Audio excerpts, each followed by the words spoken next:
Bismillahirrahmanirrahim. Assalamualaikum warahmatullahi wabarakatuh. Berita Hijrah malam ini bersama saya Adi Akmal Syahrom dan juru bahasa isyarat Muhammad Amshar Zamani. Dan berikut tajuk utama malam ini. Kapal karam di Sibuyau 5 masih hilang. Juga ajaran sesat di media sosial, MCMC diminta bertindak pantas.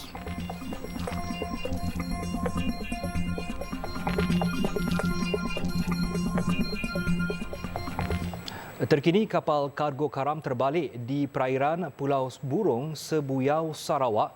Pasukan mencari dan menyelamat tidak menemui sebarang petunjuk baharu hari ini. Operasi yang memasuki hari keempat itu diperluaskan merangkumi 159.18 batu nautika persegi. Operasi hari ini melibatkan 87 anggota penyelamat dan dikoordinasikan oleh Maritime Rescue Subcenter MRSC menggunakan pilot baharu. Ia susulan penemuan 4 mayat mangsa pada hari ketiga operasi semalam dengan mangsa ditemui di antara 14 ke 16.8 batu nautika dari barat laut Pulau Burung.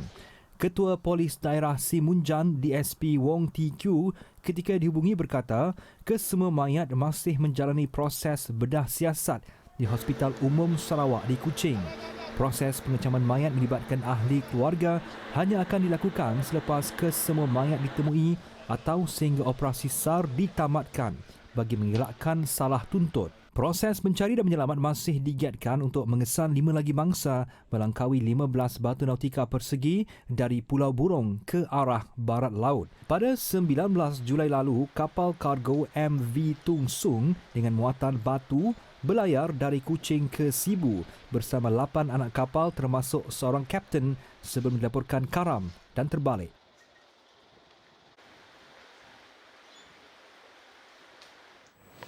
Suruhanjaya Komunikasi dan Multimedia MCMC perlu menggunakan kuasanya untuk bertindak pantas, menurunkan kandungan berunsur ajaran sesat yang difatwakan haram di media sosial.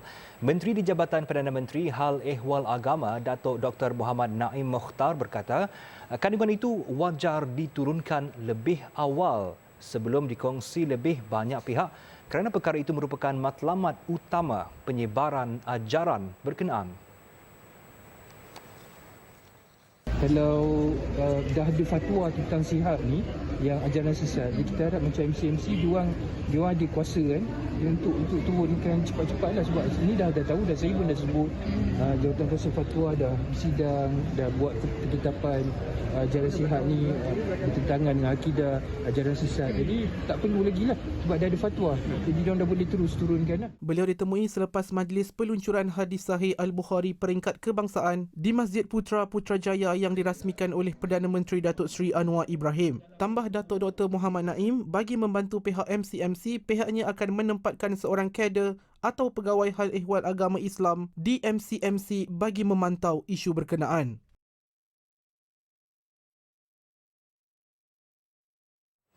Datuk Seri Anwar Ibrahim mengingatkan semua kementerian dan agensi supaya memantau projek yang diumumkan supaya tidak berlaku kelewatan selain memastikan ia dilaksanakan seperti yang dirancang. Perdana Menteri berkata beliau tidak mahu projek berkenaan hanya diumum menjelang pilihan raya negeri PRN, namun janji tidak dilaksanakan selepas PRN berakhir. Saya minta masyarakat, Kemas dan kawan-kawan lihat betul-betul apa yang sedang dilakukan. Kalau rasa belum puas hati, belum cukup, bagi cadangan. Kami tak anggap kami ini sempurna. Kami tak anggap kami sebab pandai, sebab alim. Tak. Kami hanya pegang amanah kerja sedaya upaya. In uridu illal islah mastata'u. Akan kita coba seperti mana doa Nabi Allah Shu'aib alaihi salam. Cuba laksanakan perubahan sedaya upaya kita. Beliau berkata demikian ketika berucap pada Majlis Sentuhan Kasih Desa di Gua Musang hari ini. Pada masa sama, Datuk Seri Anwar turut berharap Kementerian Kemajuan Desa dan Wilayah KKDW dapat menyegerakan projek baik pulih jalan di perkampungan orang asli yang membabitkan kos RM200 juta yang diumumkan hari ini. Menurutnya, permohonan untuk projek jalan ini bukan perkara baru, sebaliknya sejak kerajaan terdahulu lagi, dan hari ini Datuk Seri Ahmad Zahid selaku Menteri KDW telah meluluskan peruntukan tersebut. Bagi kemas pula projek Bina Baru. Sementara itu, dalam majlis yang berasingan di Felda Ciku 5, Datuk Seri Anwar Ibrahim berkata, Kerajaan Persekutuan memerlukan kerjasama kerajaan negeri untuk menyelesaikan isu tanah membabitkan generasi kedua hingga keempat Felda. Perdana Menteri turut mengakui generasi pewaris itu kini berdepan dengan masalah besar dan perlu dibantu. Kemudian tentang perumahan generasi kedua hanya sebahagian kecil kerana ia juga melibatkan status tanah yang kerajaan negeri dan kita harap ada perubahan supaya kerajaan negeri boleh betul-betul bekerjasama dengan Kerajaan Persekutuan untuk melaksanakan perubahan bagi peneroka generasi berikut. Beliau berkata demikian ketika ditemui media selepas majlis ramah mesra bersama warga Felda di Gua Musang hari ini. Mengulas lanjut, Datuk Seri Anwar berkata isu membabitkan hak pemilikan tanah untuk generasi pewaris Felda di Selangor sudah pun dapat diselesaikan kerana ada kerjasama dengan kerajaan negeri berkenaan. Namun di Kelantan ia belum dapat diselesaikan memandangkan bayaran premium tanah yang dikenakan oleh kerajaan negeri adalah sangat tinggi. Katanya misi kerajaan pimpinannya adalah untuk memperbaiki semula imej negara serta membawa pelaburan masuk dalam mengukuhkan kestabilan ekonomi dan membuka peluang pekerjaan kepada anak-anak Felda. Jika pengurusan di dalam Felda dilakukan dengan cekap serta peneroka juga memberi kerjasama baik, beliau percaya peluang untuk menyelesaikan masalah berkenaan sangat cerah. Kelantan kerana menaikkan Menteri Perdagangan Dalam Negeri dan Kos Sara Hidup KPDN, Datuk Seri Salahuddin Ayub masih ditempatkan di unit rawatan rapi ICU di Hospital Sultanah Bahiyah HSB.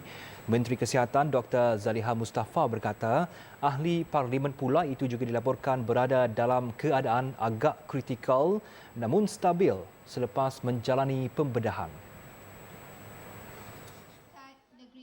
Jelas Dr. Zaliha, pihaknya juga sentiasa memantau perkembangan dan situasi timbalan Presiden amanah itu. Dan keadaannya stabil tapi agak kritikal, dan kita doakan sama-sama insya-Allah beliau sihat.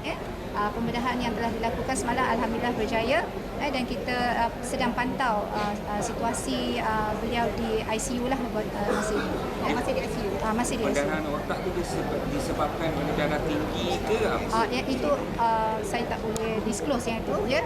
Jadi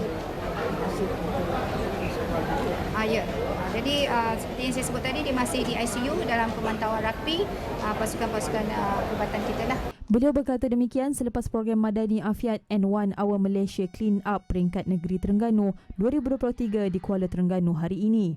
Kemarin, Datuk Seri Salahuddin dikejarkan ke hospital di Alostar Kedah selepas mengalami mual dan muntah-muntah. Menurut Setiausaha Akhbar Menteri KPDN Syakirin Husnal, Datuk Seri Salahuddin disahkan mengalami pendarahan otak oleh pakar di hospital berkenaan.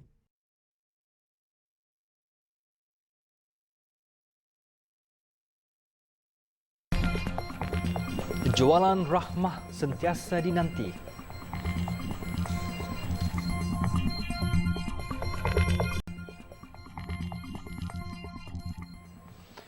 Bertemu kembali.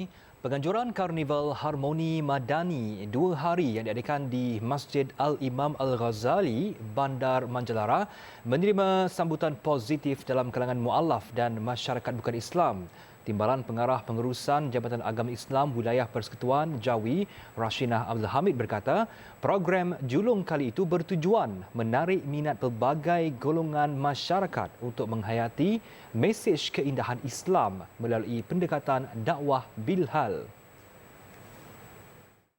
Jelas Rashinah, pihaknya merancang menjadikan program yang menyasarkan penyertaan dalam kalangan mu'alaf ini sebagai acara tahunan agensi Islam itu yang akan turut diperluas ke masjid lain di wilayah Persekutuan Putrajaya dan Labuan.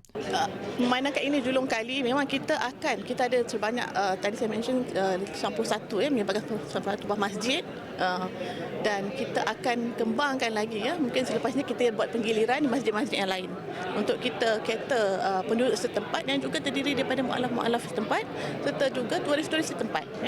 Kita ada tadi kunjungan dari bukan Islam, jadi penduduk karya-karya di tempat lain di sekitar wilayah Persekutuan. Dan mungkin juga kita ada 3 buah negeri di bawah Persekutuan, iaitu Putrajaya, Kuala Lumpur dan Labuan. Mungkin tahun ini kita adakan di Kuala Lumpur, mungkin tahun depan kita boleh adakan di Putrajaya ataupun juga di Labuan.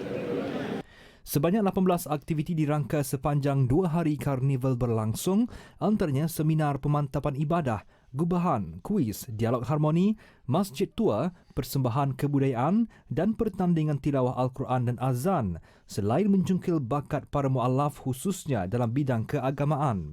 Alhamdulillah, kita telah mendapat sambutan yang menggalakkan daripada warga setempat bukan sahaja pada karya beragama Islam, malah juga daripada bukan beragama Islam. Selain daripada yang kita alu-alukan sebelum mereka datang, ramai yang datang secara walk-in sahaja. Mereka mengambil tahu apa yang berlaku di masjid ini. Sementara itu, beberapa pengunjung mualaf yang ditemui Berita Al-Hijrah menyifatkan penganjuran karnival itu dapat memberikan nilai tambah kepada mereka untuk terus belajar dan menimba ilmu secara lebih mendalam mengenai ajaran Islam. Bagi saya program ni memang baguslah untuk mualaf-mualaf macam saya, terutamanya yang baru masuk Islam ni, sebab dia orang dapat menimba ilmu pengetahuan daripada ustaz-ustaz yang hadir dalam semalam pemantapan dalam ibadah. Macam hari ini sesi jawab dengan Bro Shah tadi itu dengan kawan dia. Alhamdulillah dapat menimba ilmu lah. Kita ni banyak yang kekurangan kan. Pada program itu, 150 mualaf yang memerlukan turut menerima sumbangan berupa barangan keperluan asas. Bulan Menyantuni Mualaf 2023 julung kali dianjurkan jawi dengan kerjasama Majlis Agama Islam Wilayah Persekutuan MAWIP dan beberapa rakan strategik lain antara agensi, badan korporat dan pertubuhan bukan kerajaan bertujuan menyebarkan keindahan ajaran Islam serta memberikan penjelasan dan kefahaman kepada mualaf tentang syariat Islam selain menyantuni mualaf dengan pelbagai aktiviti pengimarahan masjid. 12 acara menarik disusun semasa bulan menyantuni mualaf, termasuklah Korban Mualaf Madani, Khutbah Khas Mualaf, Karnival Harmoni Madani, Ziarah Rahmah Madani dan Konvensyen Mualaf 2023.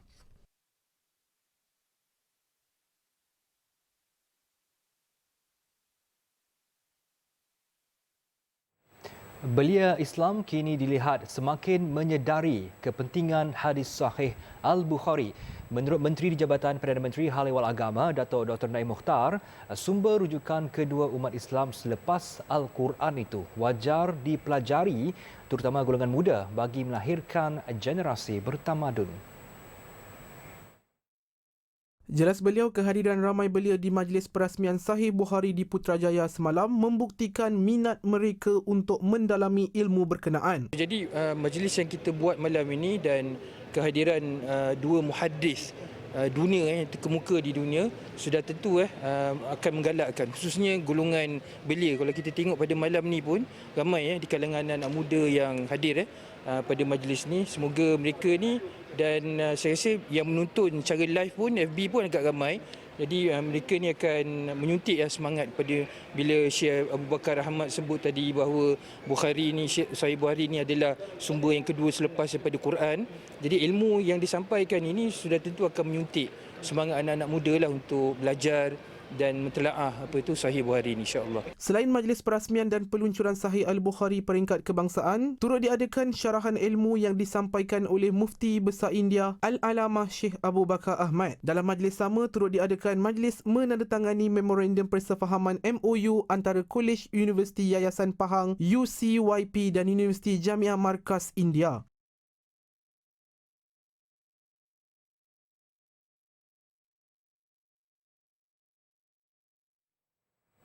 Pengunjung program Jualan Rahmah Bergerak di Kuala Lumpur menggesa inisiatif itu dilaksanakan secara kerap.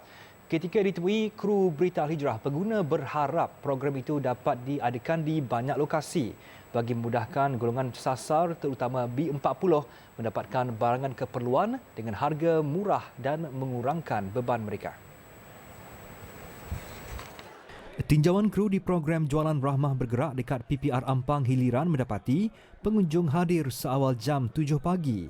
Biarpun ramai menunggu, namun ia sangat berbaloi lebih-lebih lagi bagi pengunjung yang mempunyai keluarga besar dan juga ibu tunggal. Event ni saya dah pergi ke 3 tempat, Sri Place, saya dah pergi Jelatik dan yang ini PPR Hiliran Ampang. Sebab harga yang berpatutan saya mesti terjam dan beli.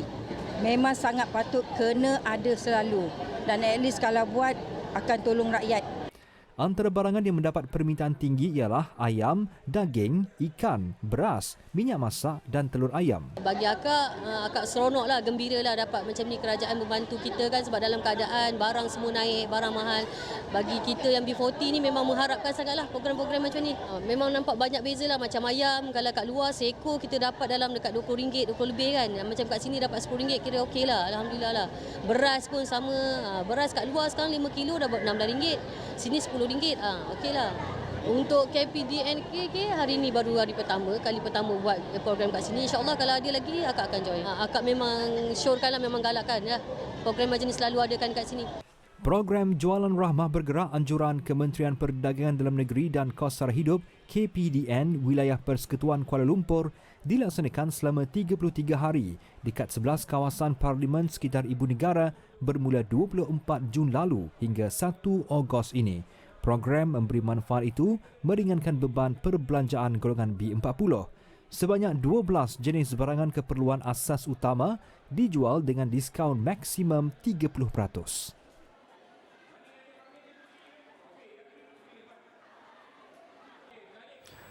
Wang simpanan dalam akaun bank tidak sampai RM100. Jumlah itu nyata tidak cukup untuk digunakan Nur Bahiah Salim, 33 tahun, yang menderita barah rahim untuk berulang-alik ke Hospital Sultan Abahiyah HSB di Alor Star dan Hospital Pulau Pinang HPP. Menurut Nur Bahiah, dia menderita penyakit itu sejak setahun lalu dan disahkan doktor di HSB menghidap barah tahap 3, iaitu selepas mengalami pendarahan yang banyak pada rahim. Ketika itu hidupnya buntu mengenangkan nasib 2 anak yang masih kecil. Suaminya Azizul Qasim, 36 tahun, hanya bekerja sebagai pemandu lori dan itu pun bergantung pada keadaan. Jika ada kerja, dia akan pergi. Tetapi jika Bahiah terpaksa masuk ward, suaminya yang akan menguruskan persekolahan 2 anak mereka berusia 6 dan 11 tahun. Suami kerja seorang, saya tak boleh kerja sekarang. Nak tanggung rumah sewa, bil api, biaya yang tertunggak masih ada. Rawatan saya baru habis saja. Memang duit dalam bank memang tak ada lah. Kalau ikut tu cukup-cukup makan je. Suami je, semua suami je. Selain makan apa semua suami je. Duit simpanan memang dah tak ada. Semua dah guna untuk rawatan apa semua. Menurut Nur Bahiah, demi meneruskan kelangsungan hidup, selain mencari wang untuk rawatan, dia terpaksa menjual kuih simpul kasih dengan harga sebungkus RM2 dan menghantarnya ke kedai runcit berhampiran. Sementara itu, pengerusi Cancer Survivors Malaysia CSM Zuraini Kamal mengunjungi Bahiah dan menghulurkan sumbangan wang tunai serta barangan dapur untuknya. Kita datang tadi jalan jauh, masuk sampai ke ujung, masuk hutan banat semua ni. Masuk ikut ladang getah, apa kebun getah, jauh daripada Pekan. Jadi dia kalau dia nak pergi hospital yang terdekat, Hospital Sultan Abahiyah pun jauh. Bayangkan dia nak kena ke Hospital Pulau Pinang, lagi jauh dan menyulitkan. Jadi kita faham dengan anak kecil, dia tak ada pendapatan dan bila nak ke Pulau Pinang, kos ulang alik, kos belanja untuk tinggalkan anak, kos dia sendiri di Pulau Pinang kan. Jadi kita fahamlah yang dia memang sangat memerlukan. Orang ramai yang ingin menghulurkan sumbangan boleh berbuat demikian melalui akaun Public Islamic Bank milik Bahiah 6907 206611 atau menghubunginya di talian 013 942 4592. Rakyat Saudi boleh jemput rakan tunai umrah.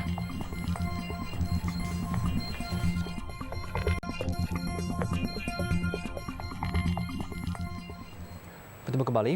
4 disahkan terbunuh selepas paip air panas pecah di sebuah pusat membeli belah di Moskow. Insiden mengejutkan itu juga turut menyebabkan 9 yang lain melecur teruk.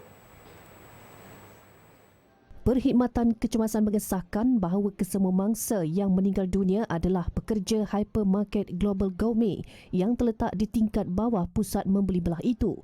Mangsa yang cedera dikejarkan ke hospital untuk menerima rawatan lanjut. Rakaman video memaparkan insiden paip air panas pecah itu turut menyebabkan bangunan terbabit digenangi air manakala uap berkepul-kepul keluar dari pintu. Pusat membeli belah itu dibuka pada tahun 2007 dan menempatkan 150 premis. Gara-gara mahu membalas dendam kerana diusir dari sebuah bar, seorang pemuda nekat membakar pusat hiburan itu sehingga meragut 11 nyawa. Kejadian berlaku di utara Sonora yang bersepadan dengan Amerika Syarikat. Arab Saudi membenarkan rakyatnya menjemput rakan Islam mereka dari luar negara untuk menunaikan umrah menerusi visa melawat peribadi. Visa itu boleh dimohon secara dalam talian dan boleh digunakan untuk kemasukan tunggal atau banyak kali. Pengumuman itu dibuat Menteri Haji dan Umrah Arab Saudi dalam Twitternya Khamis lepas.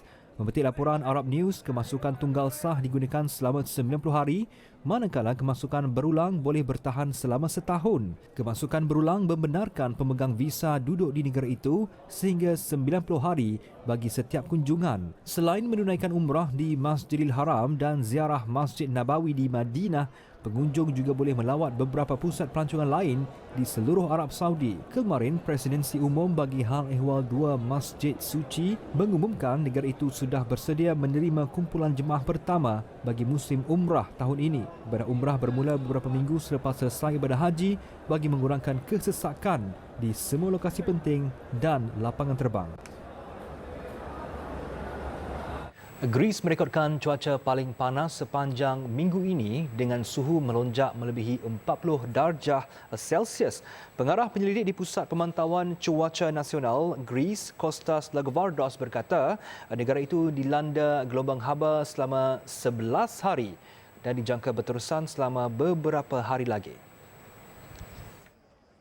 Cuaca paling panas di Greece itu disifatkan terburuk dalam tempoh 50 tahun sekaligus merekodkan tempoh panas paling panjang di negara itu. Beberapa pakar berpandangan suhu panas itu akibat perubahan iklim yang berpunca daripada pembakaran bahan api fosil dan pemanasan global. Akibat cuaca panas itu, pelancong terpaksa meninggalkan lokasi pelancongan bersejarah Akropolis kerana ia ditutup kepada orang ramai.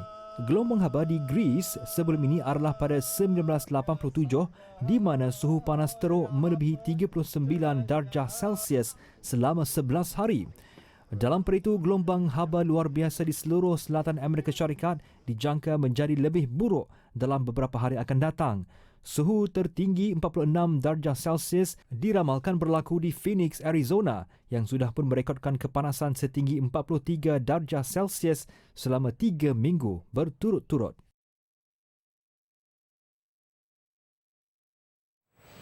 Sekian untuk malam ini. Banyak lagi kandungan berita Al-Hijrah menerusi platform media sosial seperti Facebook, Twitter, YouTube, Instagram dan TikTok. Dan jangan lupa alhijrahnews.com untuk laporan berita dalam dan luar negara serta artikel eksklusif. Tonton Globe Al-Hijrah 8.45 malam ini dengan tajuk Harga Beras Dunia Melonjak.